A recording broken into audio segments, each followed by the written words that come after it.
جس روز ہم سب کو ان کے رہنمان کے ساتھ بلائیں گے تو جن کا عمل نامہ ان کے سیدھے ہاتھ میں دیا جائے گا تو وہ لوگ اپنی کتاب کو پڑھیں گے اور ان پر دھاگا برابر بھی ظلم نہ ہوگا، اور جو اس دنیا میں اندھا رہا وہ آخرت میں بھی اندھا ہی رہے گا اور نجات کے راستے سے بہت دور ہوگا۔ اور اے رسول، یہ کافر لوگ آپ کو گمراہ کرنے والے ہی تھے اس چیز سے جو ہم نے آپ پر وحی کی ہے، تاکہ آپ اس وحی کے سوا ہمارے طرف غلط بات منسوب کریں اور ایسی صورت میں آپ کو پکا دوست بنا لیتے۔ اور اگر ہم نے آپ کو ثابت قدم نہ بنایا ہوتا تو آپ ان کے طرف کچھ جھکنے کے قریب پہنچ جاتے۔ اگر ایسا ہوتا تو ہم آپ کو حالات حیات میں اور بعد موت کے دوہرا عذاب چکھاتے، پھر آپ ہمارے مقابلے میں کوئی مددگار نہ پاتے۔ اور یہ لوگ اس سرزمین سے آپ کے قدم ہی اکاڑنے لگے تھے تاکہ آپ کو اس سے نکال دیں، اور اگر ایسا ہو جاتا تو آپ کے بعد یہ بھی بہت کم ٹھہرنے پاتے، جیسا کہ ان صاحبوں کے بعد میں ہمارا قاعدہ رہا ہے جن کو آپ سے پہلے ہم نے رسول بنا کر بھیجا تھا، اور آپ ہمارے اس قاعدے میں تغیر نہ پائیں گے۔ اے نبی، آپ سورج کے ڈھلنے سے رات کے اندھیرے تک نمازیں پڑھا کیجیے،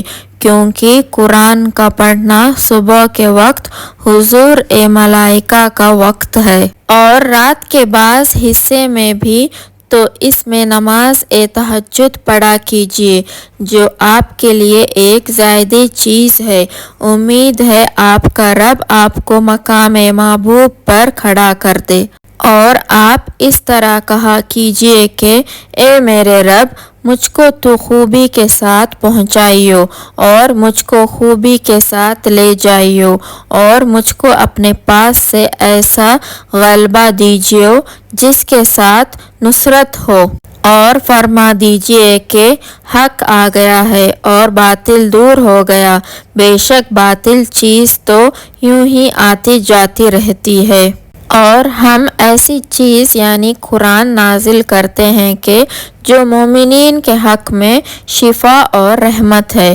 اور ظلم کرنے والوں کے لیے تو اس سے الٹا نقصان ہی بڑھتا ہے۔ اور جب ہم انسان کو کوئی نعمت عطا کرتے ہیں تو منہ موڑ لیتا ہے اور کروٹ پھیر لیتا ہے، اور جب اس کو تکلیف ہوتی ہے تو نا امید ہو جاتا ہے۔ آپ فرما دیجئے ہر شخص اپنے طور پر کام کر رہا ہے، سو تمہارا رب خوب جانتا ہے کہ کون زیادہ سیدھے راستے پر ہے۔ اور یہ آپ سے روح کے بارے میں دریافت کرتے ہیں، آپ کہہ دیجئے کہ روح میرے رب کے حکم سے ہے، اور تم کو بہت تھوڑا علم دیا گیا ہے۔ اور اگر ہم چاہیں تو جس قدر آپ پر ہم نے وحی کی ہے وہ سب کے سب سبل کر لیں، پھر اس کی واپسی کے لیے آپ کو کوئی حمایتی نہیں ملے گا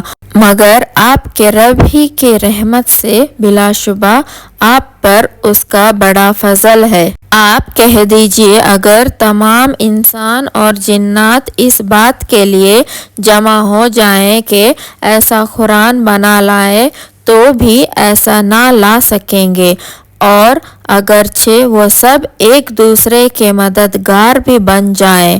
اور ہم نے اس قرآن میں لوگوں کے لیے ہر طرح کی مثال طرح طرح سے بیان کی ہے تو اکثر لوگ انکار کیے بغیر نہ رہے، اور کہا ہم آپ پر ایمان نہیں لائیں گے جب تک آپ زمین سے ہمارے لیے چشمے جاری نہ کر دے، اور آپ کے لیے کوئی باغ کھجور اور انگور کا ہو، پھر اس کے بیچ میں آپ نہریں جاری کر دیں، یا آسمان کے ٹکڑے ہم پر گرائیں جیسا کہ آپ کہا کرتے ہیں، یا آپ اللہ اور فرشتوں کو ہمارے سامنے لے آئیں، یا آپ کے پاس سونے کا گھر ہو یا آپ آسمان پر چڑھ جائیں اور ہم آپ کے چڑھنے کو بھی نہیں مانیں گے جب تک کہ کوئی کتاب نہ لے آئیں جسے ہم پڑھ لیں۔ کہہ دیجئے میرا رب پاک ہے،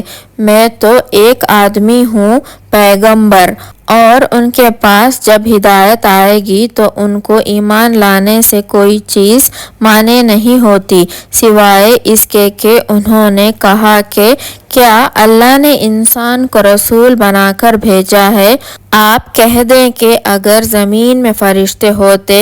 کہ اس میں چلتے پھرتے بستے تو ہم ان پر آسمان سے فرشتے کو رسول بنا کر بھیجتے۔ آپ کہہ دیجئے کہ میرے اور تمہارے درمیان اللہ گواہ کافی ہے، وہی اپنے بندوں سے باخبر ہے، ان کو دیکھنے والا ہے۔ اور اللہ جس کو ہدایت دیتا ہے وہی ہدایت پاتا ہے، اور جس کو وہ گمراہ کر دیتا ہے تو اللہ کے سوا کسی کو ان کا دوست نہ پاؤ گے، اور قیامت کے دن ان کو ہم اوندے منہ، اندھے، گونگے اور بہرے بنا کر ہی اٹھائیں گے۔ ان کا ٹھکانہ دوزخ ہے، جب آگ بجھنے کو ہوگی تو ہم اس کو اور تیز کر دیں گے۔ یہ ان کی سزا ہے اس لیے کہ وہ ہماری آیات کو نہیں مانتے تھے اور کہتے تھے کہ جب ہم مر کر ہڈیاں اور ریز ریز ہو جائیں گے تو کیا ہم عرض سر نو پیدا کیے جائیں گے۔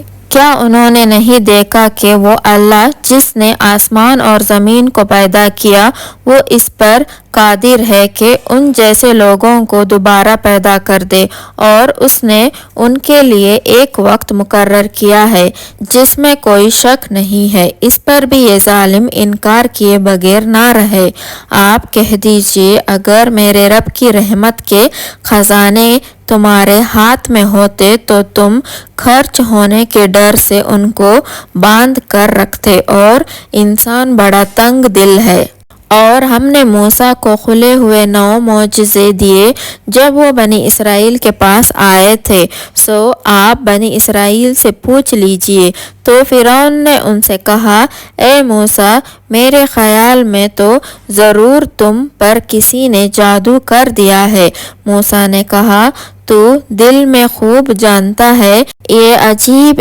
بات خاص آسمانوں اور زمین کے رب نے بھیجے ہیں جو کہ بصیرت کے ذریعے سے ہے، اور میں خیال کرتا ہوں کہ ضرور اے فرعون تیری کمبختی کے دن آ گئے۔ پھر اس نے چاہا کہ بنی اسرائیل کا اس سرزمین سے قدم اکھاڑ دے، سو ہم نے اس کو اور جو اس کے ساتھ تھے سب کو غرق کر دیا۔ اور اس کے بعد ہم نے بنی اسرائیل سے کہہ دیا کہ اب تم اس سرزمین میں رہو سہو، پھر جب آخرت کا وعدہ آئے گا ہم سب کو جمع کر کے لا حاضر کریں گے۔ اور ہم نے اس قرآن کو حق ہی کے ساتھ نازل کیا اور وہ حق ہی کے ساتھ نازل ہو گیا، اور ہم نے آپ کو خوشی سنانے والا اور ڈرانے والا بنا کر بھیجا، اور اس قرآن کو ہم نے تھوڑا تھوڑا کر کے نازل کیا ہے تاکہ تم ٹھہر ٹھہر کر اسے لوگوں کو سناؤ،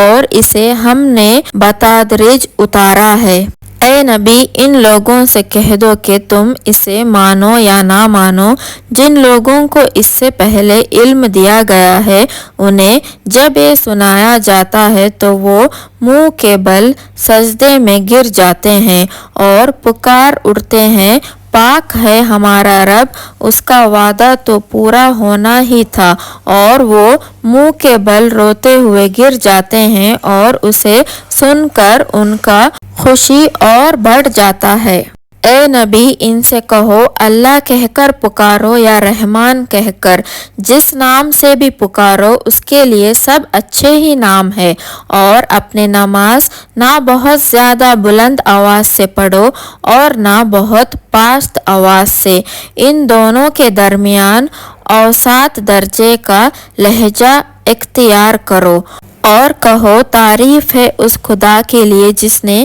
نہ کسی کو بیٹا بنایا، نہ کوئی بادشاہی میں اس کا شریک ہے، اور نہ وہ عاجز ہے کہ کوئی اس کا پشتیبان ہو اور اس کی بڑائی بیان کرو، کمال درجے کی بڑائی۔